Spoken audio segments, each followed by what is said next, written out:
merci à vous tous d'avoir accepté l'invitation. Normalement, on devait recevoir aussi Noël Mamère, mais il n'a pas pu, il m'a appelé aujourd'hui. Il a un contretemps malheureux, donc voilà, il n'a pas pu venir à l'émission. Donc avant de commencer le débat, vraiment, on va parler, comme d'habitude, de la revue d'actualité. Et pour commencer cela, je voudrais parler tout d'abord du cas de la France et plus précisément des municipales, avec un scandale qui est en train de monter autour de ce que le gouvernement et le champ médiatique et politique appellent les listes communautaires. Donc, on l'a vu dans les précédentes émissions, le gouvernement souhaitait en faire une priorité dans les années à venir, de lutter contre le communautarisme, en pointant notamment les municipales.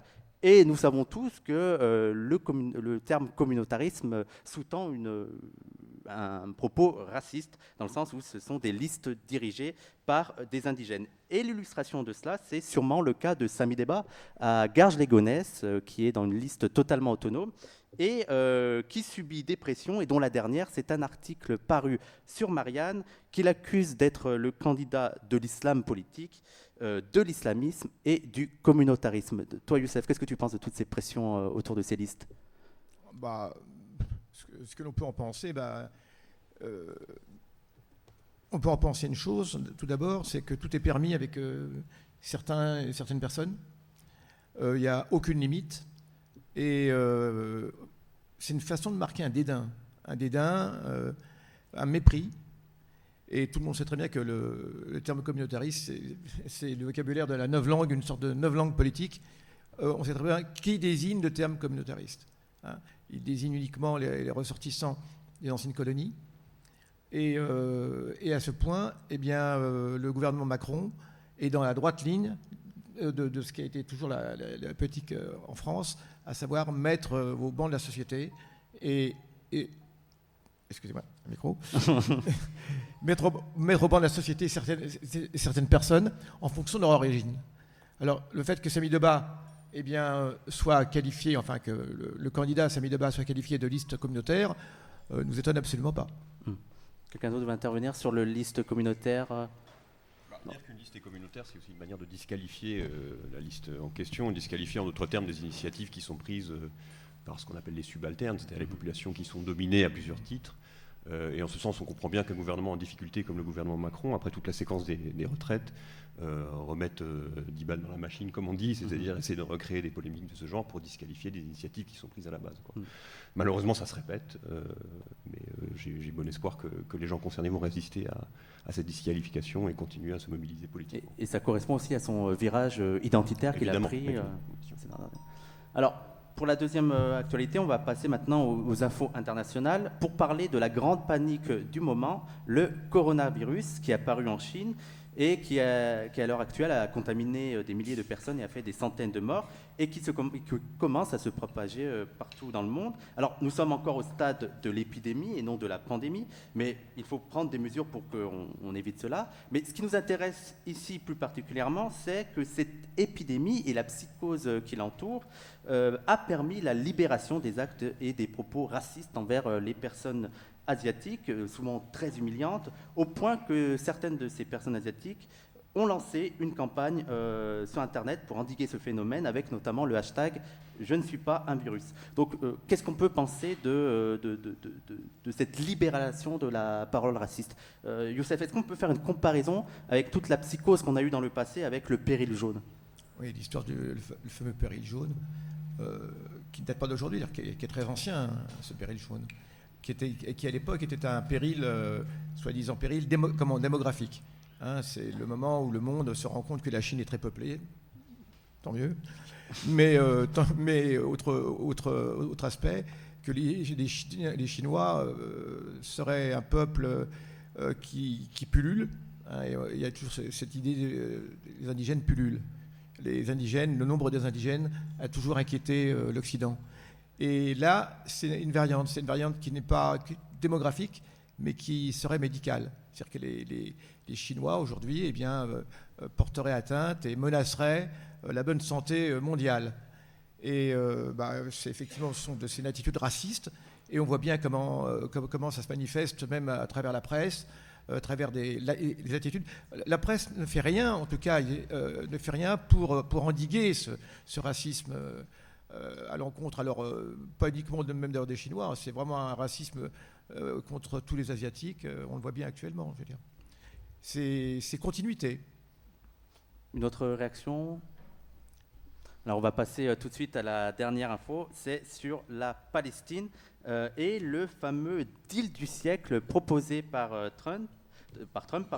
Il nous a proposé une illustration de ce deal par Twitter avec la carte de l'État palestinien, si on peut appeler ça un État. Est-ce que tu peux nous en dire plus, Youssef? C'est une farce. C'est pas le deal du siècle, c'est la farce du siècle. Sauf que c'est une farce qui se fait au détriment de population. Et c'est une farce qui va évidemment coûter encore des vies humaines. À savoir que les États-Unis décident depuis Washington de ce qui est bon, de ce qui n'est pas bon pour un peuple, le peuple palestinien. C'est la continuité. En tout cas, une chose est certaine, c'est que jamais un gouvernement occidental n'est allé aussi loin dans le mépris du peuple palestinien. C'est 1/5 de la Palestine historique. C'est-à-dire qu'on propose aux Palestiniens de faire un État sur 1/5 de la Palestine historique. On le voit alors avec une sorte d'archipel d'îlots comme ça, sans aucune frontière avec aucun autre pays qu'Israël, totalement. Hein, ce sera un apartheid qui ira encore plus loin. Aucune frontière autre qu'Israël. Aucune frontière portuaire ou aérienne. Donc de ce point de vue, les Américains sont dans leurs habits, enfin l'impérialisme américain est dans ses habits et ses habitudes, même et à ce niveau. Et bien, ce qui nous intéresse, c'est savoir ce que l'Europe va faire. Qu'est-ce que l'Europe va bien pouvoir faire par rapport à cela? Comment va-t-elle se déterminer? Est-ce qu'elle va entériner ce plan? Pour l'instant, elle se tait. Pour l'instant, eh bien, les Palestiniens assistent au découpage, au dépeçage de leur patrie. Je pense que de toute façon, ils rejettent ce plan, y compris Mahmoud Abbas, qui rejette également ce plan. Il y a unanimité chez les Palestiniens. C'est un plan concocté à Washington et qui n'a un seul objectif, eh bien, c'est en finir avec la cause palestinienne. Est-ce qu'il y a une autre réaction autour de la question? Est-ce qu'il y a eu des manifestations ici à Paris, notamment en France, pour protester contre ce plan? Ou c'est prévu? Est-ce que vous savez quelque chose? Malheureusement, au plan politique, la classe politique française ne se prononce même plus. En plus, on est en période municipale et les sujets de politique extérieure, personne ne veut se mouiller. Personne ne veut se mouiller à ce niveau. La position courageuse qui consisterait à dire c'est le peuple palestinien qui est souverain sur sa terre et on ne peut pas empêcher ce peuple d'exercer sa souveraineté. Il n'y a apparemment aucun leader politique à gauche, ou très peu, qui ose le faire, qui ose le dire.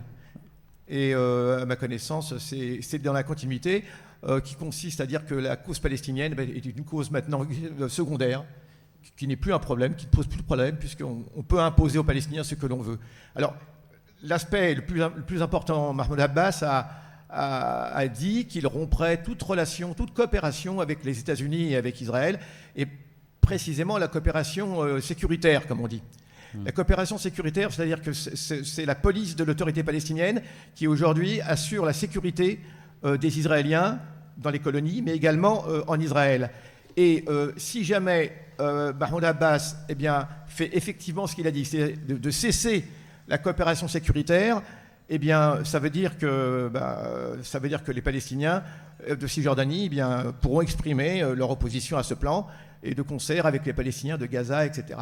Donc en même temps, on va voir cela. On va voir si cela est vraiment sérieux, et si effectivement il y a une rupture de la coopération sécuritaire, eh bien je pense que malheureusement ce plan américain va encore déboucher sur la guerre. Une autre réaction autour de la table ou... Bon, on va passer tout de suite au débat. Alors, il n'occupe plus la une des médias, mais les feux de forêt perdurent en Australie et s'ajoutent à la longue liste des catastrophes environnementales dont la cause ou l'intensité est directement liée au réchauffement climatique. À part pour quelques climato-négationnistes, il est de plus en plus isolé. Il n'est plus possible de nier la réalité du réchauffement climatique. Le débat se porte maintenant sur la gravité de la situation et des solutions à apporter. En tout cas, un nombre grandissant de personnes semblent vouloir faire de la lutte écologique un enjeu majeur, et cela se ressent autant dans le champ militant que dans le reste de la société. Pourtant, bien que cette dynamique de prise en compte de l'importance de la question écologique soit positive, on peut noter qu'un obstacle paraît résister à cette prise de conscience, c'est l'eurocentrisme. C'est en tout cas l'une des critiques qui est portée par le mouvement décolonial à l'encontre des luttes écologiques. Alors, la première question que je voudrais poser, c'est est-ce que pour vous, cette critique semble légitime ? Louis, vous qui militez là en ce moment dans une organisation, Extinction Rebellion, qui est vue un peu dans le mouvement décolonial comme une organisation blanche, est-ce que vous pensez que cette critique est juste et pourquoi ? Alors je pense que c'est un fait que Extinction Rebellion pour les... Parlez bien au micro. Là c'est mieux là ? Ouais. Ok. Du coup, je pense que c'est un fait, le fait que Extinction Rebellion, en France comme dans la plupart des sections, parce que donc c'est des groupes qui existent de façon internationale, sont composés essentiellement de blancs, de personnes urbaines, de couches sociales favorisées, ayant fait des études. Ça, c'est la réalité, comment dire, sociologique. Et dans nos réunions, il y a essentiellement des blancs urbains, je répète, qui sont intégrés socialement. Donc ça, c'est un fait social. Et voilà, donc ça c'est la première chose. Après, est-ce que l'écologie de façon... Alors, donc ça c'est en ce qui concerne Extinction Rebellion. Est-ce que l'écologie est eurocentrée, pour reprendre le terme ?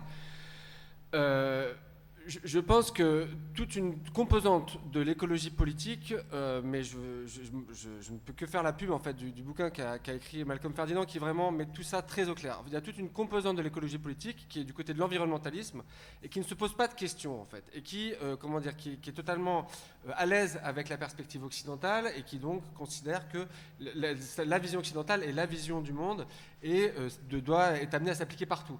Donc cette façon très largement répandue dans la société, elle est aussi présente et active dans tout un champ de l'écologie politique. Dans Extinction Rebellion, pour parler du groupe dans lequel je fais partie, c'est quelque chose contre lequel on essaye, nous, de lutter. Mais ça ne va pas de soi. Ça ne va pas de soi parce que, en fait, c'est un groupe qui est très divers. Donc, il y a vraiment l'idée... Enfin, du coup, il y a plein de primo-militants aussi, donc des gens qui n'ont aucune culture politique, qui ne sont pas forcément posés de questions. Et donc voilà, il y a des gens qui ont des sensibilités et puis des parcours qui sont très divers. Et puis après, c'est le problème concret de la façon dont nous, de notre place, on peut aussi porter un discours et mener des actions qui puissent précisément être aussi porteurs de cette critique-là et de cette solidarité-là aussi avec les luttes du Sud. Donc je répète, en tout cas moi c'est une question qui me tient à cœur parce que je pense qu'effectivement c'est pas un truc annexe, c'est une question de paradigme en fait, c'est la question dont on comprend les bouleversements en cours et la façon dont le capitalisme et l'Occident sont aussi les vecteurs actifs de ça.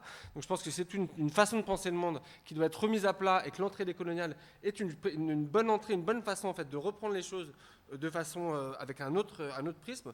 Donc je pense que c'est tout à fait essentiel en fait de le penser de façon paradigmatique comme c'est dit dans le bouquin.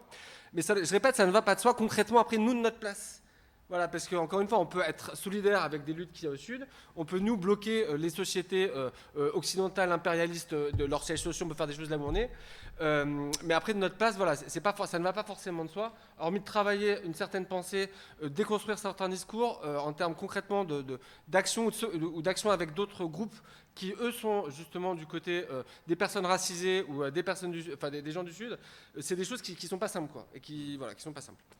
Malcolm Ferdinand, est-ce que vous pensez que cette critique, elle est aussi juste et légitime et qu'il est nécessaire, comme vous dites dans votre livre, de participer à une écologie décoloniale ? Oui, effectivement. Donc, que le mouvement écologiste a été eurocentré, en tout cas sociologiquement, c'est clair. La question est comment on prend cette critique.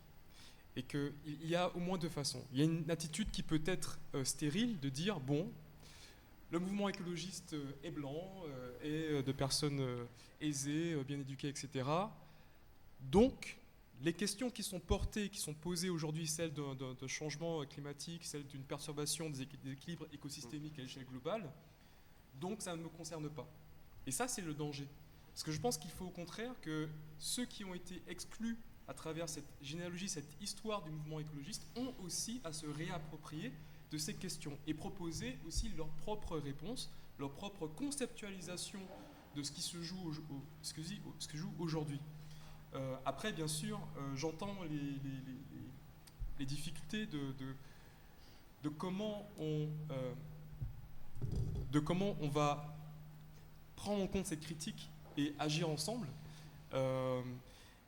Et je pense qu'on ne peut pas faire non plus, on ne peut pas éviter une relecture qui peut être douloureuse, mais une relecture de l'histoire de ce mouvement qui a, malgré lui, exclu un ensemble de la population en France, sur Terre, de l'arène où on va essayer de penser ces questions. Mais justement sur les modes d'action, dans votre livre sur la nature est un champ de bataille, vous montrez aussi un paradoxe, c'est que là on dit que la lutte écologiste est eurocentrée, mais vous montrez aussi que la lutte écologiste actuelle doit beaucoup au mouvement des droits civiques, au mouvement antiracisme, c'est ça ? Absolument, tout dépend de la manière dont on se représente ou de la manière dont on code les questions environnementales. Alors il y a une manière européocentrée de les coder, de se les représenter, et puis il y a une écologie du Sud, quoi. Et ça existe depuis au moins les années 70, sans doute davantage. Alors moi, il se trouve que je connais un peu l'Amérique latine, et notamment la Bolivie. Il y a eu depuis 20-30 ans en Bolivie toute une série de luttes sociales extrêmement puissantes autour de la question de l'accès à l'eau potable, quoi. C'était des luttes qui sont menées souvent par des indigènes, par des catégories de la population paupérisées. Eux-mêmes, quand ils mènent ces luttes, ils ne se les représentent pas forcément comme des luttes écologistes, au sens où nous, on appellerait ça de l'écologie. Mais de fait, évidemment, l'accès à l'eau potable, c'est une grande question écologiste, présente et à venir. Et donc, il y a tout un recodage aussi à faire de l'histoire environnementale des luttes sociales dans les pays européens, aussi bien qu'extra-européens, qui nous conduirait à déceler de l'écologie là où, a priori, il n'y en aurait pas dans l'écologie officielle, quoi. Oui, je t'en prie. Par rapport à la Bolivie, il serait intéressant de préciser que la Bolivie est le seul État qui a décrété la Terre comme étant une personnalité politique en tant que telle. Hein. Et qui, en parallèle, a construit, au cours des 15 dernières années, ce qu'ils appellent un État plurinational. Oui. C'est-à-dire qui prend en compte toute la diversité ethnique, ethno-raciale de la Bolivie qui avait été cachée, qui avait été réprimée jusque-là par l'histoire coloniale et post-coloniale de ce pays. Donc, encore une fois, dès qu'on constate une lutte en Amérique latine, en Asie, en Afrique, en Europe également, on va en reparler, il faut toujours se demander quelle est la composante écologique de cette lutte. L'écologie, ce n'est pas quelque chose de séparé du reste, à mes yeux. C'est quelque chose que l'on peut déceler dans des luttes qui, a priori, n'apparaissent pas au grand public comme étant écologistes. Ce qui se passe aussi, c'est que il y a eu une figure, on va dire, du bon sauvage. Il y a eu une exotisation de l'étranger lointain qui aurait conservé une manière, une cosmovision, une manière d'habiter la Terre qui serait en accord avec les différents écosystèmes et non humains. Et c'est une manière très dépolitisée en fait, où finalement, par exemple, vous parlez des feux en Australie, quelques mois auparavant c'était les feux en Amazonie. Alors d'abord au départ on parle que des feux, on parle bien sûr de la déforestation, de la perte de biodiversité, mais on occulte les peuples qui habitent ces forêts. Donc, peuples de l'Amazonie, par ailleurs, on va aussi occulter les quilombos, c'est-à-dire les communautés qui ont été créées par les anciens esclaves qui ont fui, les anciens marrons. On va occulter les aborigènes, mais quand on va les remettre sur la scène discursive, on va les placer uniquement dans le sens où ils peuvent aider à ce qui est compris comme ce qui relève de l'écologie dans le terme eurocentré. C'est-à-dire, ah oui, mais en fait, les aborigènes, ils avaient des pratiques de feu qui auraient pu permettre d'empêcher ces feux-là. Mais la question politique première qui est posée par l'existence même, leur présence même, c'est-à-dire leur rapport de pouvoir, les injustices historiques sont mises de côté. On va uniquement regarder, est-ce que ces êtres humains-là, est-ce que ces personnes peuvent aider ou non à résoudre la question écologique ou pas. Et ça aussi, c'est un danger parce que ça cache la question politique, qui pour moi est au cœur de la crise climatique, la crise écologique aujourd'hui. On va revenir sur le fait de décloisonner, on va dire, la lutte écologique en prenant d'autres problématiques. Mais est-ce que le cas par exemple des aborigènes, là, est-ce que ça rentre dans ce que vous appelez par exemple le racisme environnemental ? Est-ce que c'est... Alors, le racisme environnemental, c'est une catégorie qui apparaît notamment aux États-Unis dans les années 70-80, mais qui a une longue histoire. Hein. Et c'est une série de militants qui sont issus du mouvement des droits civiques que vous évoquiez à l'instant, et qui constatent qu'en plus d'autres formes de racisme dont sont victimes les Noirs aux États-Unis, eh bien, il y a une forme de racisme spécifiquement environnemental. Autrement dit, on constate que l'environnement est davantage pollué là où vivent des populations noires, hispaniques, etc. On constate que les grandes entreprises vont déposer leurs déchets toxiques, et donc pollués par là même, dans des endroits où vivent des catégories pauvres, pauvres noirs, etc.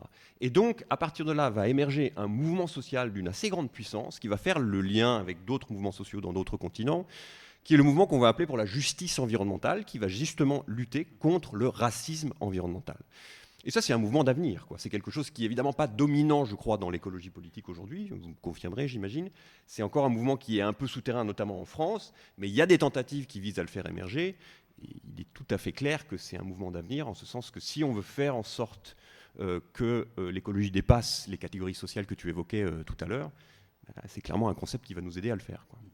Et comme vous avez dit, Louis, vous avez dit que dans Extinction Rébellion, c'est vrai que c'est majoritairement des Blancs qui sont dans ces mouvements. Mais comment expliquer le fait que les indigènes, les non-Blancs, soient moins présents?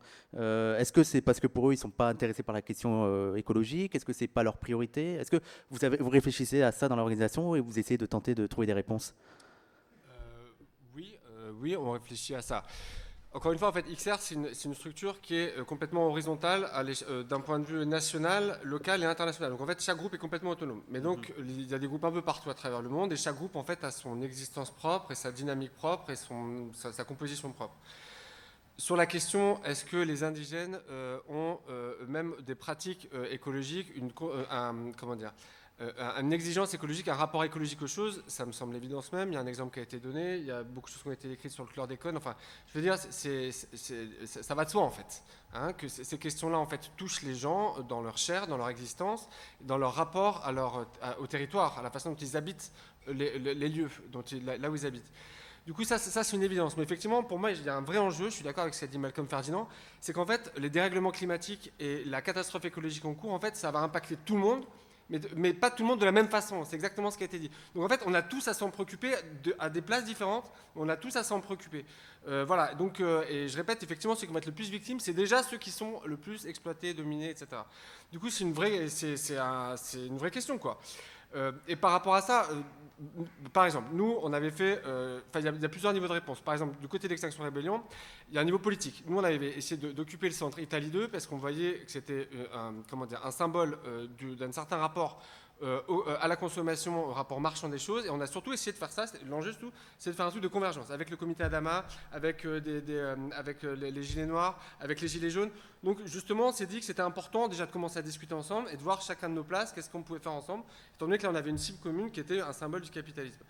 Bon, ça a été ce que ça a été, mais en tout cas, il y avait cette idée-là, en fait. C'était ça aussi, concrètement. C'est de voir quelle jonction pouvait être faite dans les différents secteurs en lutte.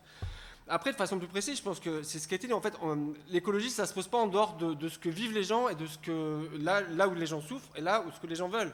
Donc en fait, par exemple, cette histoire d'écologie décisionnelle, ça pose la question de ce qui se passe dans les quartiers populaires, de ce qui est vécu dans les quartiers populaires et des priorités dans les quartiers populaires. C'est ce que nous disent, par exemple, les gens du comité Adama. C'est-à-dire qu'on ne peut pas faire l'impasse sur les violences policières. Nous, dans XR, on a une stratégie dite non violente. Donc c'est une stratégie par rapport à la police, on en pense qu'on en veut, c'est une tactique, nous, qu'on a adoptée. Moi, je pense qu'elle est plutôt juste. Mais pour autant, certains, du coup, avancent cette non-violence comme un argument pour ne pas regarder les violences systémiques, notamment de l'État et de la police, contre les jeunes racistes dans les quartiers. C'est là où il y a un problème. Donc c'est aussi comment, justement, qu'un certain discours écologiste ne tourne pas le regard devant des souffrances bien réelles de gens qui, eux, s'en prennent plein la gueule. Donc il y a aussi, ce que je veux dire par là, c'est que du coup, les jonctions, elles se font aussi en tenant compte de ce que vivent les gens réellement dans leur situation réelle, quoi. Je sais pas comment le dire. Mais je pense que c'est par là, en fait, que... C'est que c'est aussi en partant de ce que... Voilà, je sais pas... Mais bon, je répète, on n'a pas, en fait, on n'a pas pour nous, c'est un vrai enjeu, mais on n'a pas de solution. Malcolm, je pense aussi qu'il est important de ramener ces questions là où on se trouve, en France. Le racisme environnemental, comme l'a rappelé Rasmi notamment dans son livre, est un concept qui naît sur les années 70-80 aux États-Unis. Et en opposition à ce racisme environnemental est née cette idée d'une justice environnementale. Ce qui fait que la lutte antiraciste était à la genèse de cet imaginaire, de cette pensée de ce que serait une justice environnementale. Quand on étudie finalement le transfert de ce concept de l'Amérique du Nord en Europe, y compris en France, on voit qu'il y a eu quand même un abandon de ces débuts antiracistes dans la compréhension de la justice environnementale ici. Ce qui fait que souvent, dans certains textes, on va dire, bon, c'est né aux États-Unis, mais là, il y a une question sociologique qui est très particulière aux États-Unis, le racisme, voilà. Et en France, par contre, on va prendre la question de justice sous la forme de uniquement inégalité environnementale, inégalité écologique. Et la question du racisme est mise de côté, comme si elle ne se posait pas aussi ici en France. Et je pense que par rapport à cette invisibilisation des personnes racisées, le mouvement écologiste français a aussi à s'interroger, y compris les partis politiques, sur volontairement ou involontairement, ça reste à discuter, mais sur cette exclusion de ces personnes racisées dans la manière dont on va penser, agir et parler des questions écologistes. Juste ajouter un élément, la connaissance scientifique, sociologique, statistique du racisme environnemental aux États-Unis, elle est pléthorique. Il y a des dizaines et des dizaines d'enquêtes qui vous démontrent qu'il y a une covariation entre la localisation des populations noires et l'entrepôt de déchets toxiques. Donc on le sait avec la précision statistique la plus forte possible aux États-Unis. En France, à ma connaissance, il y a moins d'une dizaine d'enquêtes de ce genre. Tu me corrigeras si je me trompe, mais en tout cas, c'est sans commune proportion. Et par conséquent, il y a aussi un travail, entre guillemets, scientifique, des sciences sociales à faire, de recherche, et Malcolm a commencé à le faire, et on espère que d'autres, ça va susciter des vocations et que d'autres le feront par la suite, de connaissance de ce phénomène de racisme environnemental dans les conditions spécifiques de la France. Le racisme, c'est un phénomène qu'on peut qualifier d'universel dans le monde moderne, mais il a des traductions nationales qui ne sont pas les mêmes partout nécessairement. En tout cas, on peut en discuter. Et par conséquent, il faut connaître le racisme environnemental sous ses modalités ici en France pour évidemment commencer à lutter en faveur d'une justice environnementale plus grande. Et ça, c'est un phénomène qui a déjà, un processus qui a déjà commencé aux États-Unis, mais qui est loin d'avoir, à mon avis, sérieusement démarré, en tout cas du côté des chercheurs en sciences sociales en France. Tu voulais ajouter quelque chose, Youssef ? Oui, effectivement. Peut-on, au niveau du micro, là, je ne sais pas si on m'entend. Oui. Peut-on parler d'écologie sans remettre en cause un mode de production ? Je veux dire, c'est la question aujourd'hui qui taraude la réflexion. C'est-à-dire que peut-on aujourd'hui continuer avec ce même développement industriel ? L'écologie pose la question de quel avenir au plan économique. Ça interroge le champ économique, et beaucoup plus qu'on ne le pense. Je pense à notamment ce qui se passe actuellement en Algérie, où il y a une lutte des populations contre la possible exploitation de gaz de schiste par le gouvernement algérien. Et on a affaire à une lutte là-bas des populations sahariennes, une lutte extrêmement importante et qui remet en cause évidemment non seulement le fait de ces forages de gaz de schiste, mais également l'avenir économique du pays entier. Alors là, depuis le début, ça va rejoindre un peu ta remarque, là, on parle d'eurocentrisme, mais s'il y a bien une chose sur laquelle l'Occident est très universel, c'est sur le partage des responsabilités. On l'a vu, l'illustration de ça, c'est sûrement le terme anthropocène, qui permettrait de qualifier l'ère dans laquelle l'activité humaine a une incidence sur l'écosystème de la Terre. Mais justement, est-ce que ce n'est pas problématique, là, de faire comme si c'était toute l'espèce humaine, de façon abstraite, qui est responsable de cette catastrophe ? Qui veut intervenir ? On peut tous intervenir là-dessus, mais je pense que la critique qui est faite à l'anthropocène, à ce terme, comme quoi ça aplanit un peu non seulement les inégalités dans la cause de la crise écologique, mais aussi dans les conséquences. Je crois qu'elle est bien reconnue, elle est admise par un ensemble d'anthropologues, de sociologues, de politistes. Et quel terme on pourrait, par exemple, favoriser à la place ? Est-ce qu'il existe d'autres termes ? Alors, je pense qu'il ne faudrait pas non plus tomber dans l'excès inverse en se disant, bon voilà, il y a un terme qui est mauvais et celui-là, c'est le meilleur et qui va pouvoir décrire toutes les réalités de ce qui se passe dans le monde. Moi, je suis plutôt pour mettre en discussion, en dialogue, plusieurs termes.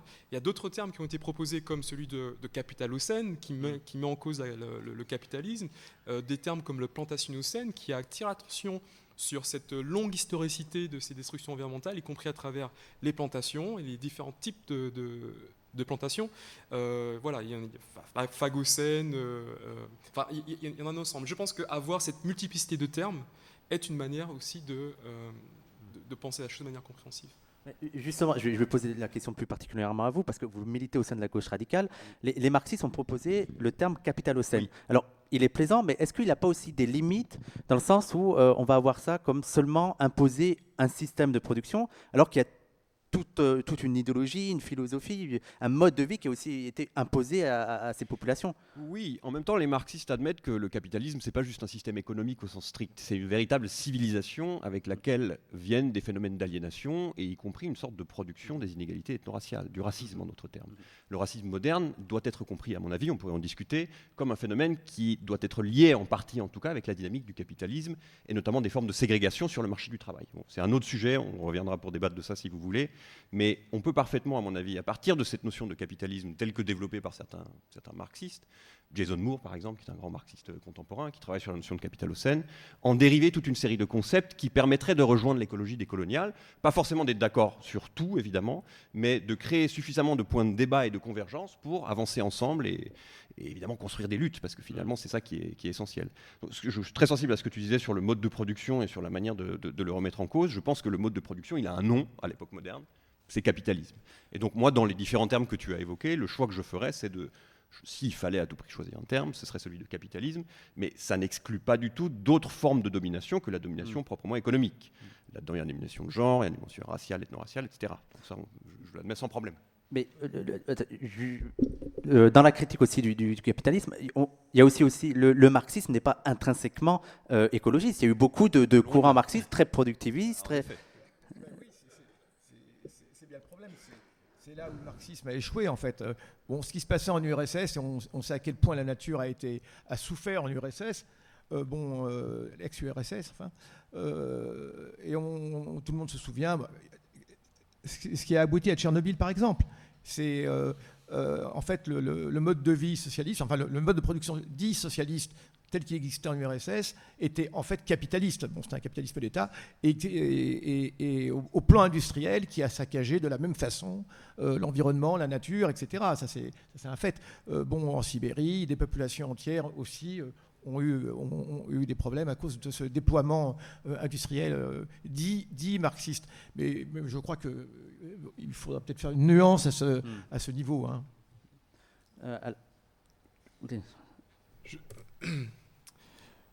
Je crois que il est important aussi, enfin, il y a une tendance parfois à vouloir trouver la théorie universelle qui permettra d'expliquer tout. J'ai rencontré certains collègues qui me disent, voilà, moi je suis marxiste et hétérodoxe et je pense qu'on peut tout expliquer. Mais ça veut dire deux choses. Moi, je pense que par exemple, le terme de plantationocène permet de montrer les divergences en termes de violence peut-être qu'un système de production capitaliste, qui ne sont pas les mêmes partout.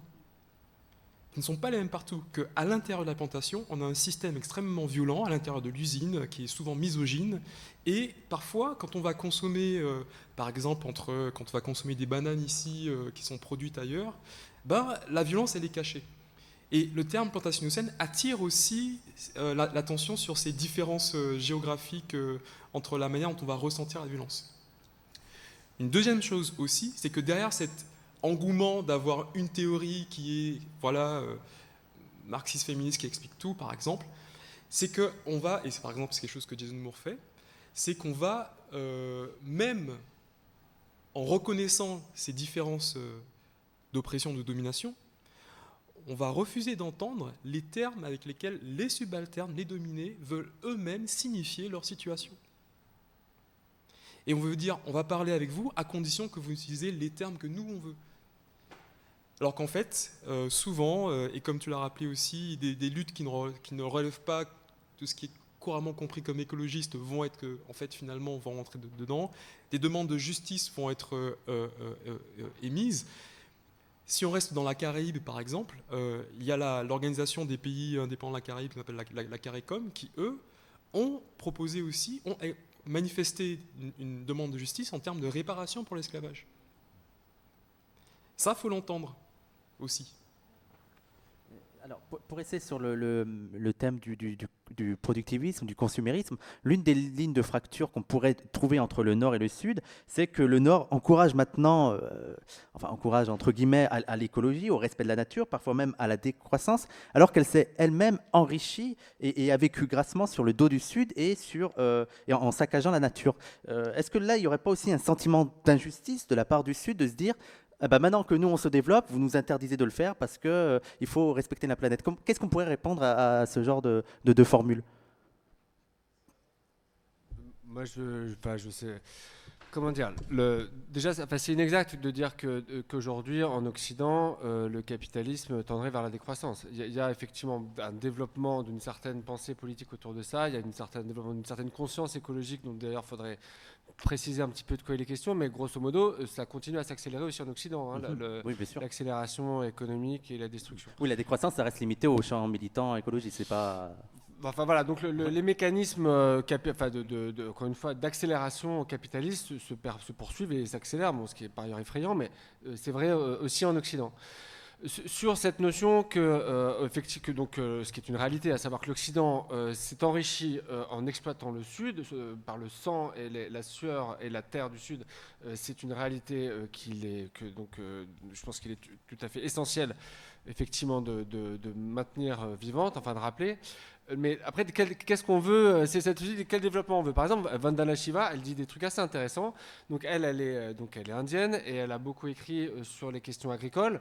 Et en fait, elle essaye vraiment de remettre en circulation toute une série de savoirs traditionnels autour d'un certain rapport à la terre. On parle de permaculture, mais en fait, il y a des savoirs paysans traditionnels qui sont déjà dans un certain rapport équilibré à la terre, à l'environnement, aux choses, etc. Donc encore une fois, moi c'est pas à moi d'aller dire ce que les gens ont le droit, ce que les gens ont de réclamer, ce à quoi les gens aspirent. De ma place, je pense qu'en fait, le développement capitaliste n'est pas souhaitable.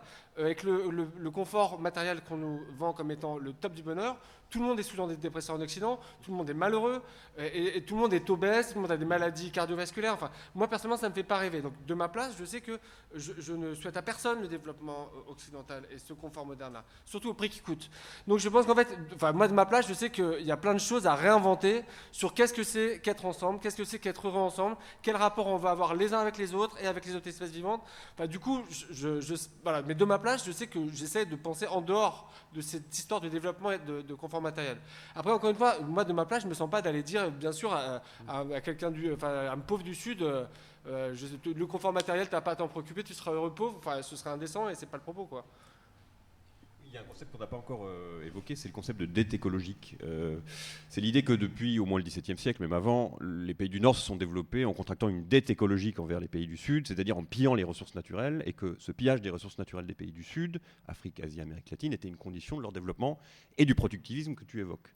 Et donc, ça implique que l'écologie est forcément d'une certaine manière anti-impérialiste, c'est-à-dire qu'elle est obligée, elle devrait être obligée de réfléchir aux interdépendances économiques et politiques qui existent entre les pays du Nord et du Sud. Ça, c'est un phénomène qui, à mon avis, est relativement peu travaillé dans l'écologie mainstream, appelons-la comme ça, mais je pense que c'est un moyen, ça fait le lien peut-être un peu avec la Palestine aussi, et l'affaiblissement de la conscience anti-impérialiste que tu évoquais en introduction, c'est qu'à mon avis, la question écologique, si elle est bien formulée, c'est aussi une manière de faire renaître un anti-impérialisme autour des questions écologiques, mais plus généralement aussi. Justement, il y a Jean-Baptiste Fressos qui proposait le terme thanatocène pour montrer l'impact de l'armée et des guerres impériales dans l'écologie. Qu'est-ce que tu en penses, toi, Youssef? Mais j'aurais juste dire que il y a eu, ce serait injuste d'ignorer quand même quelqu'un comme René Dumont. Alors, on peut en penser ce qu'on veut de René Dumont, c'était un Européen, il est un Français, mais dans les années 70, c'est un des rares qui a attiré l'attention sur les problèmes que pose la croissance, et avec son objectif qui a été de croissance zéro. Alors à l'époque, où il mettait en cause précisément le mode de production et la croissance dans la catastrophe écologique qui déjà à l'époque était absolument patente. Hein.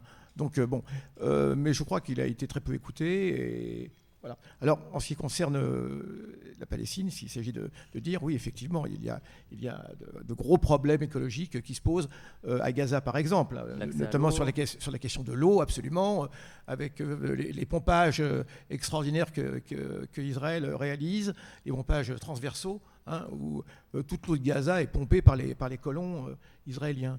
Bon, oui. Alors, l'un, vous voulez ajouter quelque chose?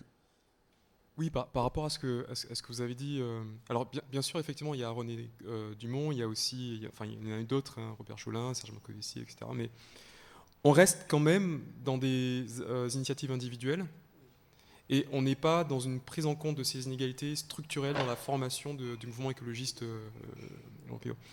Et je pense que par rapport à la question que vous posez sur finalement les pays occidentaux qui disent bon ben nous on s'est développé grâce à un type d'exploitation productiviste de la nature et vous ne le faites pas. La question, ce qui est mis de côté, c'est la question de la justice en fait. C'est-à-dire qu'on veut pallier, faire face au réchauffement climatique sans poser la question de finalement quel type de société on veut. Il y a un ensemble de personnes sur Terre qui disent attendez, nous on veut bien sûr faire face au changement climatique parce qu'en plus nous sommes ceux qui en pâtissent le plus, mais on veut aussi peut-être instaurer une société plus égalitaire, plus juste, et ça implique, oui, des discussions sur ces rapports nord-sud. Est-ce qu'on pourrait imaginer la question des réparations en termes de catastrophes climatiques pour les pays du Sud? Absolument. Absolument, absolument. Et je pense que, alors, il y a des discussions en plus en ce moment sur tout ce qui est crime d'écocide, qui doit aussi, pas uniquement en termes de nord-sud, mais au sein même des pays du sud, au sein même des pays du nord, qui doit être mis sur le chemin comme un outil pour faire face à cette crise. C'est toute la discussion sur la dette écologique. On pourrait en développer longuement, mais ça, évidemment, dès lors qu'il y a une dette, d'une certaine manière, ça suppose par là même de poser la question des réparations. Alors, évidemment, ce n'est pas évident à poser, ça suppose une sorte de problématique à la fois politique et technique, mais il me semble qu'une montée en puissance de cette problématique, y compris en France, en Europe, permettrait justement de casser le consensus environnemental selon lequel la crise environnementale est quelque chose qui affecte l'humanité dans son ensemble de manière abstraite, quoi. Il faut vraiment attaquer cette idée, je pense que c'est le premier pas pour toute écologie sérieuse en quelque sorte. Ça ne veut pas dire que ça n'affecte pas l'humanité dans son ensemble dans une certaine mesure et selon certaines modalités. Mais il y a des inégalités environnementales, aussi bien à l'intérieur des pays et à l'échelle de la planète, à l'échelle de la logique nord-sud. Une écologie un peu radicale doit commencer par faire ce constat, et puis ensuite, évidemment, il peut y avoir des désaccords, il peut y avoir des convergences, mais c'est vraiment le premier pas à effectuer, à mon avis. Alors, pour revenir sur le terme anthropocène, l'une des dérives de ce terme, c'est que ça amène toute une série de discours autour du problème de la surpopulation. Et c'est le discours de fétiche de l'extrême droite quand il s'agit d'écologie. Il s'agit de dire qu'on est beaucoup trop nombreux, et on le retrouve aussi à droite et même à gauche. Alors, l'idée étant de dire que le principal souci du réchauffement climatique, c'est qu'on est trop nombreux, c'est que ça amène aussi à pointer du doigt certains pays comme l'Inde, la Chine, mais aussi la croissance en Afrique, comme l'ont fait par exemple Sarkozy ou Macron. Alors, est-ce que la question de la surpopulation est forcément raciste dans le thème de l'écologie? Commencer. Non, parce que ça rebondit sur sur l'imaginaire que ça véhicule, parce qu'effectivement, souvent quand c'est évoqué, ça mobilise un imaginaire autour de la bestialité, effectivement, de trucs qui pullulent, etc. Donc là aussi, c'est un fait que très régulièrement, quand elle est véhiculée, est aussi le cheval de Troie, ou pas forcément conscient, mais de tout cet imaginaire. Donc ça, c'est un fait indéniable. Là, il y a aussi un certain nombre de chiffres, je ne les ai pas en tête, mais qui sont quand même qu'il faut toujours rappeler quand on ramène ces débats-là sur la question. C'est en fait mettre en comparaison le mode de vie d'un Américain avec le mode de vie d'un paysan indien.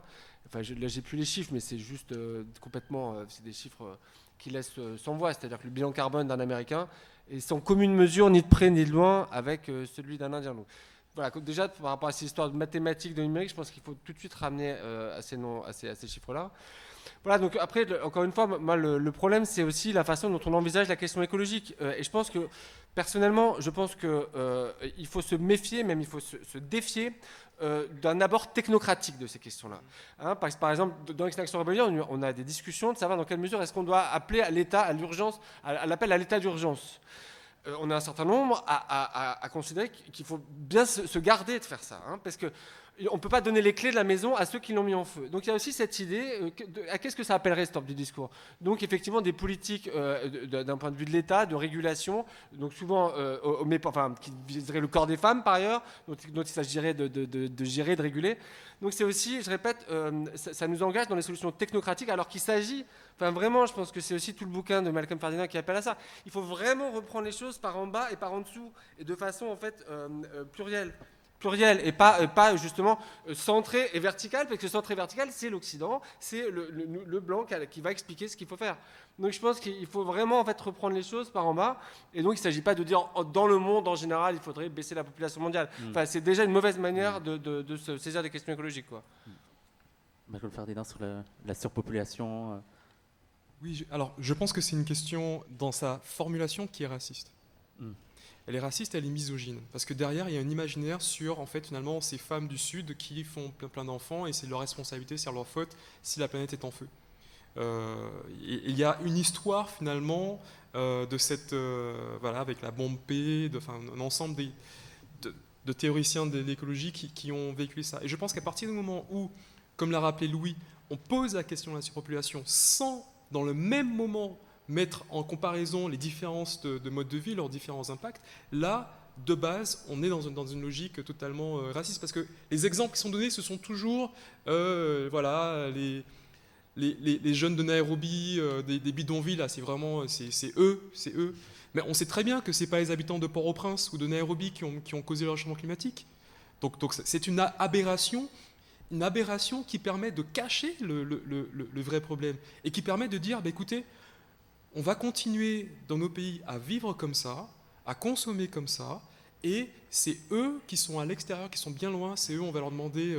et on sait en plus que cette formulation a une histoire extrêmement violente, qu'il y a eu des phénomènes de stérilisation forcée des populations indigènes. Donc, sachant tout ça, on ne peut pas arriver de manière très naïve, on dit, bon voilà, on va réduire la population. Et vous, qu'est-ce que vous en pensez, le fait que... Je suis totalement d'accord avec ce que vous avez dit tous les deux. Poser le problème en termes démographiques, c'est s'interdire ou s'empêcher de poser les deux bonnes questions, qui sont la question du productivisme et du système qu'il y a derrière, c'est-à-dire le capitalisme, et d'autre part la question de la justice, que vous avez évoquée également. C'est donc une sorte de masque qui nous empêche de poser les bonnes questions, et par conséquent, il faut déchirer ce masque, et puis essayer d'accéder à ce que sont les bonnes questions, et les bonnes questions, encore une fois, c'est ces deux-là. La démographie n'est pas un problème en aucune manière, et c'est sûr que c'est un argument qui a souvent été utilisé par les milieux de droite et d'extrême droite. Il y a toute une écologie d'extrême droite aujourd'hui qui est florissante. C'est pas vraiment le sujet là, qu'on pourrait en parler. Il est clair que si vous êtes un peu attentif à ce qu'écrit l'extrême droite sur ces questions-là, la question démographique est omniprésente. Évidemment, ça va avec les migrations. Je vous fais pas un dessin ici, vous êtes au courant. Donc c'est un argument qui est instrumentalisé, qui à ce titre doit être combattu, à mon avis, très clairement.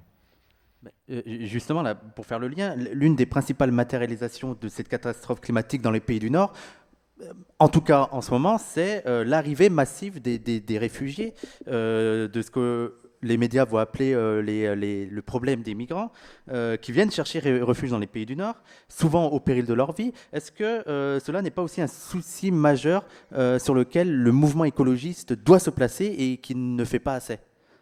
La question des réfugiés climatiques, même oui, l'ouverture des frontières, pas seulement ceux qui sont climatiques. Il y a toute une question de conflits sont aussi liés au réchauffement climatique. Donc indirectement, tous sont liés un peu à ce réchauffement. Est-ce qu'on le prend assez en compte, par exemple, avec Extinction Rebellion, la question des réfugiés et des migrants ? De nouveau, la question des réfugiés climatiques. Là aussi, il y a des chiffres en fait qu'il faut savoir, parce que la plupart des réfugiés climatiques, en fait, c'est dans les propres pays. En fait, les gens ils bougent d'un point à l'autre, mais en fait, ils sont obligés de partir parce qu'il y a une migration, mais ils restent dans le pays. Ou ça se passe entre les pays du Sud. Donc les principaux en termes le phénomène migratoire en lui-même, en termes quantitatifs, en fait, la proportion de ceux qui viennent en Occident, en fait, elle est j'ai plus les chiffres, je répète, mais c'est quantitativement, c'est bien en dessous de ce qui se passe au sein de chaque pays et entre pays. C'est une première chose. La deuxième chose, j'ai envie de dire, pour moi, sur la question des réfugiés ou des migrants, c'est d'abord la question des personnes là qui sont en galère, qui sont en difficulté. C'est au-delà de... Il s'agit déjà, pour moi, de faire acte de solidarité avec ces personnes-là, de les défendre par rapport à ce qu'elles vivent et ce qu'elles demandent, et de faire en sorte, je répète, d'être solidaire vis-à-vis d'elles. Donc par exemple, je sais que ça aussi, il y a des expériences de squat qui sont faites en partie par les milieux écolos, dans lesquels, là aussi, il y a des choses qui sont tentées. Notamment, je pense au squat du Landy Sauvage, il y a un squat qui est en train d'ouvrir à Bordeaux. J'étais à Notre-Dame-des-Landes, c'est la même chose. C'est-à-dire que les squats, bon, il y avait donc des choses au niveau justement d'expériences libertaires qui étaient tentées, de partage, de recréer des choses, mais il y avait aussi l'accueil de réfugiés et de sans-papiers et de personnes. Donc il y avait aussi cette idée d'une solidarité en acte, en fait, et de faire en sorte d'aider les gens directement. Et donc après, cette histoire de réfugiés climatiques, pour moi, le problème, c'est que souvent, quand c'est ramené, c'est la même chose que ce qu'on disait tout à l'heure, c'est le péril, les gens vont déferler, enfin, effectivement, c'est un des trucs de l'extrême droite qui revient en boucle. Donc c'est cette idée que les gens vont déferler, vont nous envahir parce qu'il va y avoir le dérèglement climatique. Enfin, moi, de ce point de vue-là, je ne peux que opposer un vieux discours d'ouverture des frontières. Comment dire ? Pour moi, ça vient questionner la légitimité qu'ont certaines zones, certains territoires à fermer l'accès à leurs richesses à des gens qu'on a dépossédés. Enfin, pour moi, ça pose du coup la question des frontières et de la justice, encore une fois. Et là, c'est des questions politiques larges, pas spécialement liées à l'écologie. Mais... Vous suivez peut-être ce qui se passe en Autriche. Là, en Autriche, il y a une coalition qui vient d'arriver au pouvoir qui combine les conservateurs avec les écologistes. Et donc, c'est tout récent, ça date d'un mois. Et ça, c'est des coalitions que vous allez avoir de plus en plus en Europe. C'est-à-dire, non pas l'écologie avec une gauche plurielle comme en France ça a pu exister, mais les écologistes avec les conservateurs. Alors, on verra si c'est un paradigme qui se développe partout en Europe et dans le monde, ou si c'est un cas unique. À mon avis, c'est des choses qui vont arriver. La première chose qu'a fait le Premier ministre autrichien nouvellement élu, il a dit il y a deux grands problèmes dans le monde aujourd'hui, d'une part l'immigration et d'autre part le changement climatique. Voilà. Et il a lié les deux. Il a dit que c'est ce que tu disais sur les migrants climatiques, c'est le déferlement des hordes venues du Sud et je sais pas quoi. Donc ça c'est un peu nouveau, ça existe dans l'histoire de l'écologie, cette écologie conservatrice, hein, ça remonte au 19e siècle en tout cas. Il y a toujours donc eu un ça, lien ça entre... existe, il y a des toute écologie n'est pas par définition de gauche, progressiste, révolutionnaire, etc. Là on parle de formes progressistes d'écologie, mais peut se retrouver dans l'idéologie de retour à la nature, de contre-modernité. Exactement, la survalorisation de la nature, c'est pas forcément un thème de gauche, loin de là. Il y a eu un discours nazi, excuse-moi. Absolument. Il y a eu un discours nazi sur la nature, hein, n'oublions pas, sur justement ce retour, une pureté qui aurait été perdue, et qu'il s'agirait de retrouver. Alors, deux choses. La première, c'est que effectivement, par exemple, la création des premiers grands parcs aux États-Unis ou alors dans certains pays africains, les prémices de l'environnementalisme ont été pensées contre les populations indigènes autochtones. Ça veut dire que la préservation de la nature a été pensée à condition de l'expulsion du monde d'un ensemble de personnes qui sont racisées, etc. C'est le cas aux États-Unis, c'est le cas dans plusieurs parcs en Afrique, etc. Derrière cette question des réfugiés climatiques ou des réfugiés, effectivement, on sait qu'il y aura de plus en plus d'événements climatiques extrêmes qui vont engendrer des mouvements de population. Ces mouvements de population ne sont pas tous, n'ont pas une dimension quantitative la plus importante nord-sud, mais beaucoup de sud-sud, comme l'a rappelé Louis. Mais derrière cette panique, qu'est-ce qui se cache ? Il se cache cette angoisse, finalement, liée à la vraie question qui est celle du vivre ensemble et celle de l'hospitalité. Et qu'aujourd'hui, par exemple en France, on est dans une situation où la question de l'hospitalité... Il y a toujours eu des migrations dans l'histoire de l'humanité. La question, c'est comment on va accueillir cela, comment on va gérer tout ça, et ce qui fait qu'aujourd'hui, on peut avoir certaines personnes qui vont s'inquiéter de ces nouveaux réfugiés climatiques sans réfléchir à la condition qui est faite à ces immigrés, à ceux qui sont issus d'immigration coloniale et post-coloniale. Et qu'en fait, vouloir résoudre la question du changement climatique, c'est vouloir ne pas faire face à la question de l'accueil, à la question de l'hospitalité, à la question de la justice demandée par ces différents migrants. Justement, sur la question là, des migrants, on a l'impression que ça amène une droitisation du champ politique, ce que nous on appelle une radicalisation du pouvoir blanc, qui se fait de plus ouvertement raciste, identitaire, autoritaire. Mais est-ce qu'il ne faut pas aussi inverser la chose ?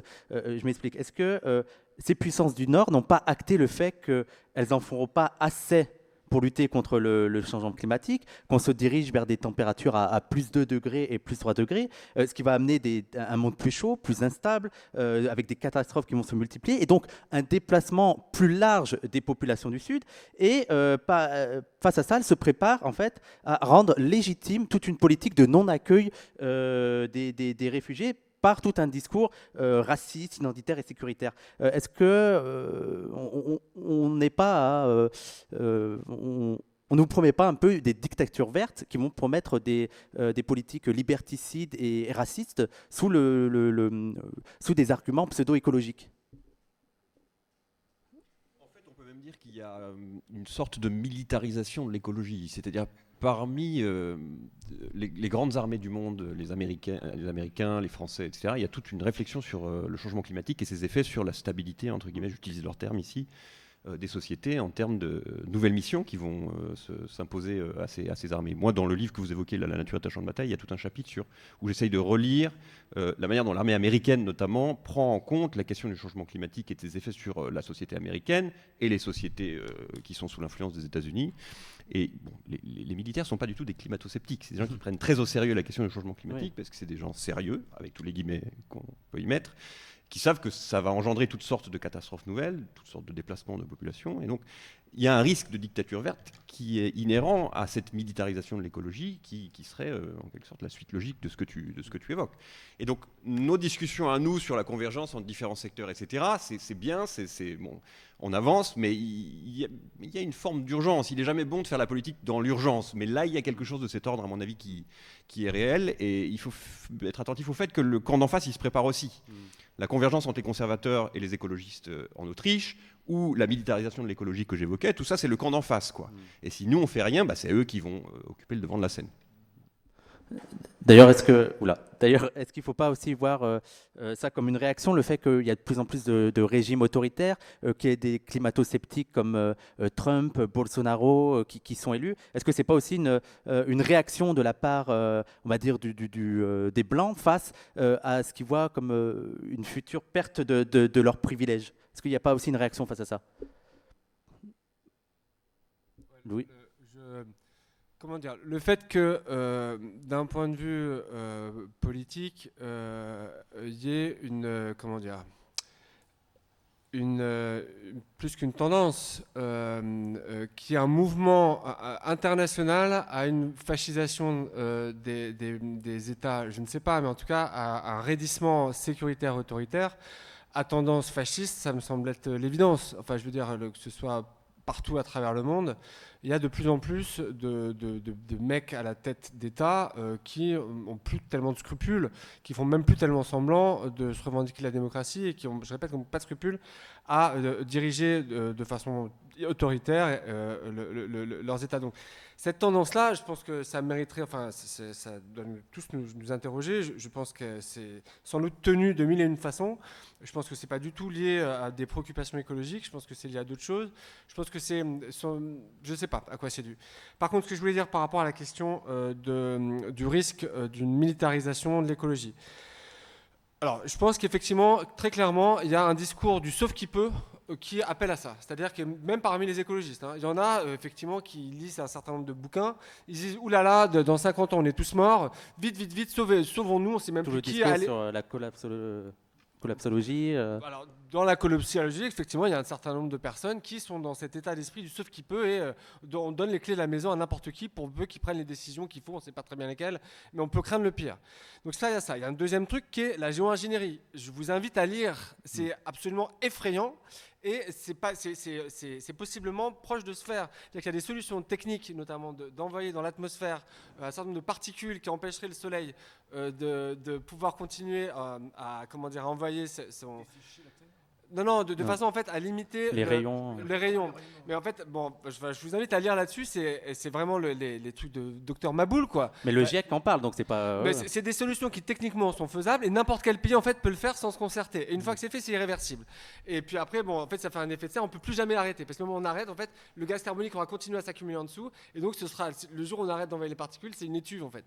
Non, mais c'est une des solutions de géo-ingénierie sur lesquelles des gens très sérieux travaillent. Donc, il y a des choses effectivement qui sont assez inquiétantes. différente dans ce qui est en train d'être réfléchi dans des officines qui sont des officines armées d'un point de vue financier, d'un point de vue politique. Bon. Mais bon, ça reste, je pense qu'il y a encore des garde-fous multiples qui, j'espère en tout cas, vont pas nous emmener vers ces choses assez folles. Mais après, il y a une autre chose, moi, qui m'inquiète de façon plus directe, c'est la façon dont le capitalisme essaie de rebondir sur la crise écologique. Il y a un capitalisme vert qui est en train de se développer. On nous vend les énergies renouvelables et plein d'autres solutions comme étant des solutions magiques, alors qu'en fait, notamment, ça continue à être dans l'extractivisme, et ça, en fait, c'est juste pour mieux continuer à détruire la planète. Donc, ce qu'on voit, c'est qu'il y a toute une série de capitalistes, en fait, qui essayent là de surfer sur la vague de l'écologie pour continuer à faire du business et pour en fait continuer à accélérer la machine. Donc c'est plutôt ça, moi, la tendance là qui est bien actuelle et contre laquelle je pense qu'il est urgent qu'il est urgent de dénoncer, quoi. Alors, on parlait là de géo-ingénierie, mais dans le sens inverse, il y a de plus en plus une critique de la modernité occidentale, d'une façon très occidentale de concevoir le rapport à la terre, à la nature, et on met de plus en plus en avant des savoirs ancestraux, des modes de vie plus, on va dire, traditionnels. Mais est-ce qu'il n'y a pas aussi le risque inverse d'idéaliser un mode de vie passé, et voire même de fantasmer des solutions qui seraient idylliques et aussi la vraie question, est-ce que ces savoirs ancestraux qu'on met de plus en plus en avant seraient capables, par exemple, de nourrir une planète de 7 milliards d'habitants? Est-ce qu'il n'y a pas aussi ce risque derrière de tomber dans une sorte de technophobie un peu primaire? Alors, je pense que parfois il y a aussi il y a un fantasme qui participe de cette exotisation du bon sauvage, etc., qui ferait qu'il y a une manière d'habiter la Terre qui serait vraiment en accord avec les écosystèmes. Fantasme qui fait qui dit ceci, eh ben, si tout le monde adoptait cette façon de se rapporter à la Terre, alors on pourrait résoudre la crise écologique, etc. Ce fantasme, qu'est-ce qu'il fuit? Il fuit la question politique. Le fait que nous sommes une pluralité d'êtres humains sur Terre et de non-humains, et que nous devons trouver, ou en tout cas inventer, se donner les manières essayer en tout cas de faire au monde. Et je pense que ça c'est une première chose, et que ce fantasme trouve son écho dans le fantasme technicien de dire bon voilà, on va trouver la technologie qu'on va trouver grâce au marché libéral qui est alimenté par le capitalisme, etc., qui permettra de résoudre, et tout, que ce soit par cette technique exotique, que ce soit par cette technique technologique, on est dans ce fantasme qui évite la question politique. Après, par contre, deuxième chose, ce qui est vrai, c'est que la modernité occidentale a apporté une certaine échelle, une certaine hiérarchie de valeurs qui va donner, par exemple, certaines valeurs à avoir beaucoup d'argent, à avoir de grosses voitures, à avoir, etc., etc. Et que tout un ensemble de savoirs traditionnels, tout un ensemble de manières d'être sur Terre qui ont été dévaluées. Et qu'on a intérêt, pas forcément à les prendre en disant bon voilà, c'est la solution qui permettra de résoudre toute la crise, mais peut-être que vu le dégât, vu le bordel entre guillemets qui a été causé par une modernité occidentale, peut-être qu'on pourrait réintégrer certaines pratiques. On parle aujourd'hui de permaculture. Il faut bien avoir en tête que le modèle, et on dit voilà, oh là, c'est nouveau, etc., etc. Non, peut-être qu'il y a des choses qui sont un peu nouvelles, mais quand même, le projet moderne est très récent. Et avant ça, on a des centaines d'années, des milliers d'années d'expériences, de pratiques qui mériteraient d'être reprises et remises de manière plurielle.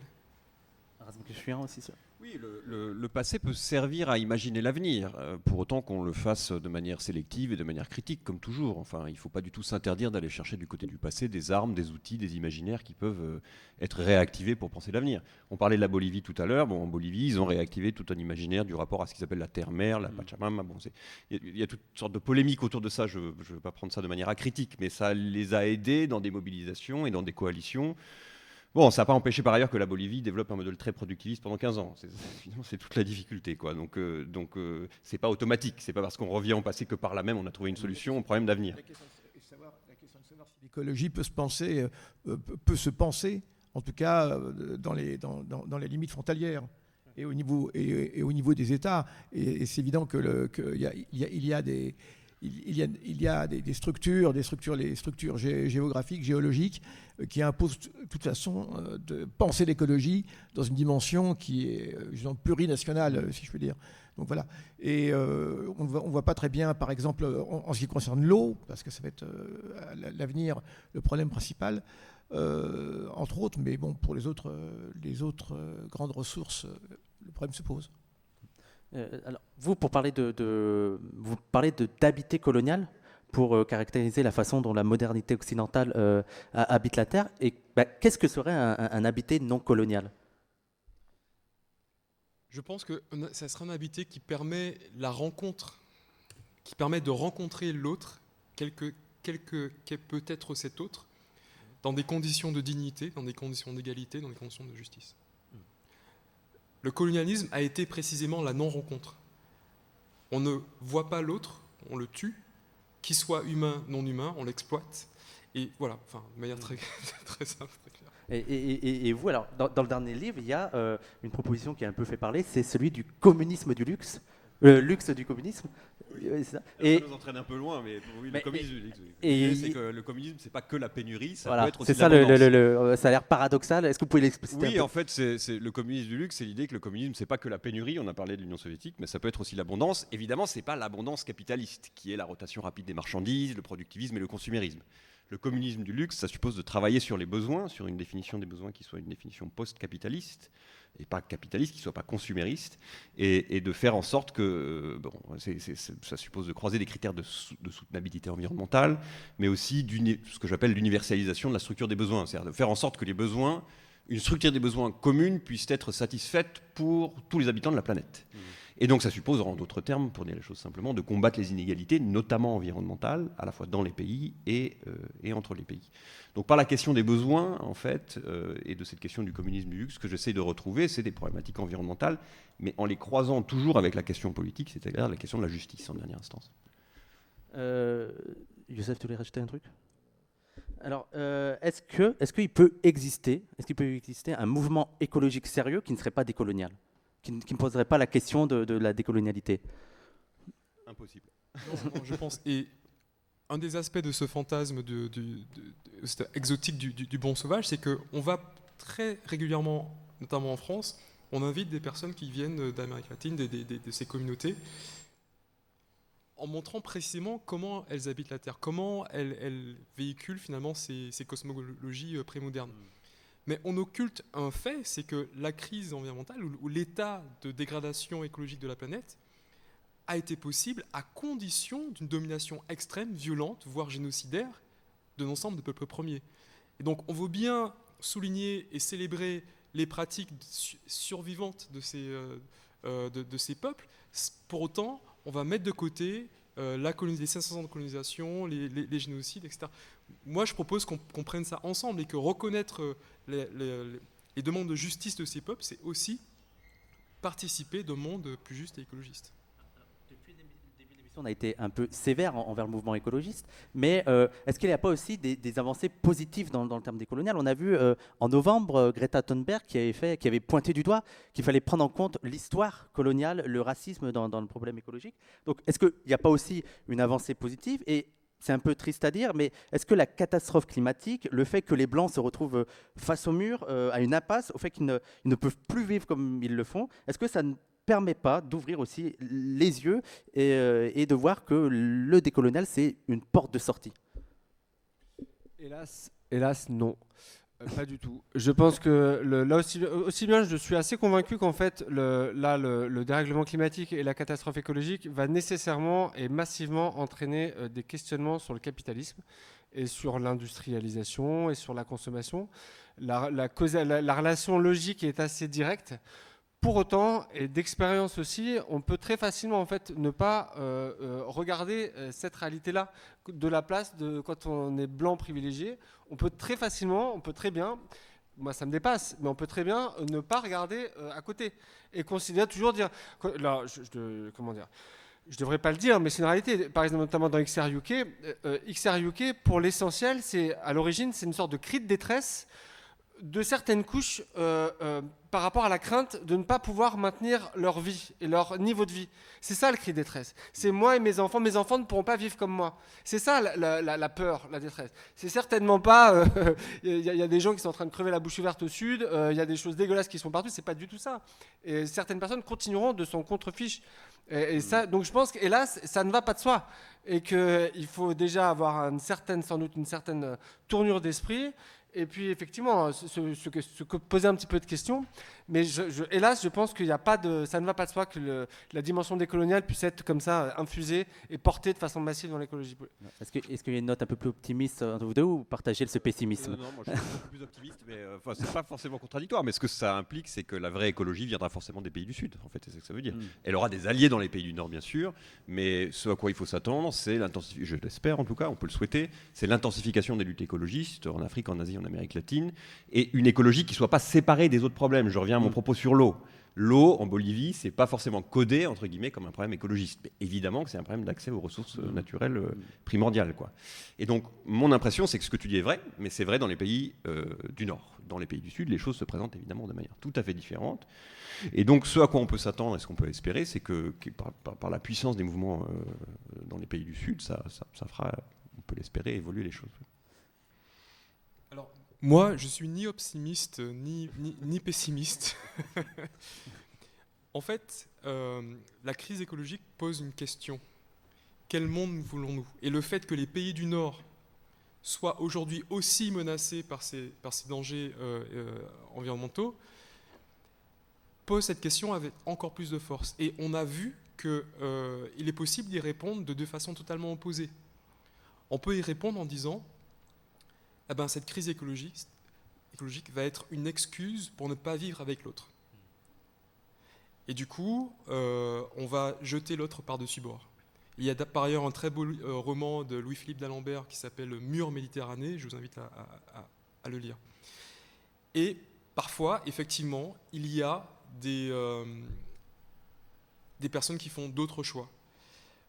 Le système capitaliste aujourd'hui fait que le choix qui est acté aujourd'hui, c'est celui de ne pas vivre ensemble. Vous parlez de Greta Thunberg. Il y a quelque temps, vous avez vu ce qui s'est passé à Davos avec Vanessa Nakata d'Ouganda, qui a été coupée d'une photo. Et en plus, ce qui est vraiment frappant, ce sont les raisons données par le photographe en disant voilà, en fait, dans la composition de l'image, la photo, ça cadrait pas très bien, quoi. C'était juste par hasard que ce soit elle. C'était juste par hasard. Et il faut l'écouter, elle, c'est ce qu'elle dit de cette expérience-là, en disant non seulement elle a trouvé ça d'une certaine extrêmement violent, ouais. Une jeune fille ougandaise qui lutte, qui fait le déplacement pour venir à Davos, extrêmement violent, mais elle a aussi compris, c'est son terme, en disant j'ai compris ce qu'était le racisme. Et elle a compris que le fait de l'invisibiliser, c'était aussi invisibiliser toute une réalité, notamment tout le continent africain. Et donc là, on est face aux deux possibilités. Et c'est seulement les luttes qui vont être menées aujourd'hui qui vont pouvoir orienter le choix dans un sens ou dans un autre. Alors, on approche de la fin. Pour terminer, une dernière question. Qu'est-ce qu'il faudrait faire pour parvenir à, on va dire, décoloniser l'écologie? Et est-ce qu'il faudrait aussi... là, je m'adresse plus particulièrement aux militants décoloniales, on va dire écologiser le mouvement décolonial. Malcolm Ferdinand. Alors, tout à fait. Dans les deux sens, je pense que ce type de rencontre dans différentes scènes participe finalement à instaurer des moments de rencontre. Et je pense qu'aussi, tout à fait, il faut écologiser le mouvement décolonial. C'est-à-dire qu'il ne faut pas que l'excuse... il ne faut pas prendre le fait que le mouvement écologiste a été eurocentré devienne une excuse pour ne pas se confronter à ces enjeux écologistes. Quand je présente mon livre aux Antilles, je dis aussi à mes compatriotes, attention, on a aussi à s'interroger sur nos propres modes de consommation. On a aussi à s'interroger sur une consommation de la viande. Non, il faut le faire. On ne peut pas dire, ah non, ça c'est un truc de bobo, écolo, blanc, machin. Non. C'est un truc qui nous concerne aussi. Et il faut que nous, avec nos imaginaires, on puisse donner nos réponses et nos propositions pour faire advenir au monde. Une dernière intervention, Louis, Ramzi. Dans le mouvement pour la justice environnementale, il y a une pratique militante excellente qui est ce qu'on appelle les toxic tours. Ça consiste à faire une promenade collective, pour aller visiter dans les quartiers populaires et non blancs, à majorité non blanche, des endroits où il y a des pollutions qui existent et à montrer par conséquent aux habitants qu'à cet endroit, il y a une pollution parce qu'il y a une autoroute qui commence, à cet endroit, il y a une décharge de déchets toxiques, etc. Et donc, c'est une manière de conscientiser les gens à la pollution dont eux-mêmes sont victimes par une pratique semi-amusante et en fait très sérieuse dans le fond, qui consiste à visiter leur environnement immédiat et à prendre conscience progressivement du fait que là, il y a de la pollution, là, mes enfants sont en danger, etc. etc. Ça, c'est quelque chose qui a été expérimenté aux États-Unis, qui existe en Amérique latine, qu'on a essayé d'importer en France, mais ça, à ma connaissance, pas vraiment pris. Vous me corrigerez si je me trompe. Mais je pense que là, il y a vraiment quelque chose à investir comme pratique militante concrète qui donne vraiment à expérimenter ce que c'est que le racisme environnemental et par là même, dans le même mouvement, à trouver des solutions par la mobilisation collective. Louis, tu veux ajouter un dernier mot ou... C'est bon. Et Youssef, le mot de la fin? Oui, une lecture de Mike Davis, notamment ses travaux sur l'Inde, et un bouquin particulièrement qui s'appelle Génocides tropicaux, où il montre bien comment en Inde, les famines ont été totalement liées au mode de production colonial. Et c'est assez d'où le titre Génocides tropicaux, qui n'est vraiment pas une exagération quand on rentre dans les détails.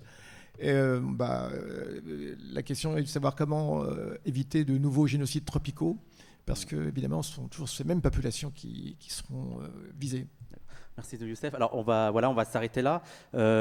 Encore merci à vous, Ramzi Kecheyan, Louis et Malcolm Ferdinand. Merci encore à toi, Youssef. Merci aussi à toute l'équipe technique. Avant de nous quitter, je voudrais vous rappeler que Parole d'honneur est un média 100% décolonial, mais aussi 100% indépendant. Nous ne vivons que grâce aux dons de nos auditeurs. Donc si vous souhaitez nous soutenir, vous pouvez le faire. On va mettre le lien en live pour les internautes, où il y aura une caisse qui va circuler pour le public.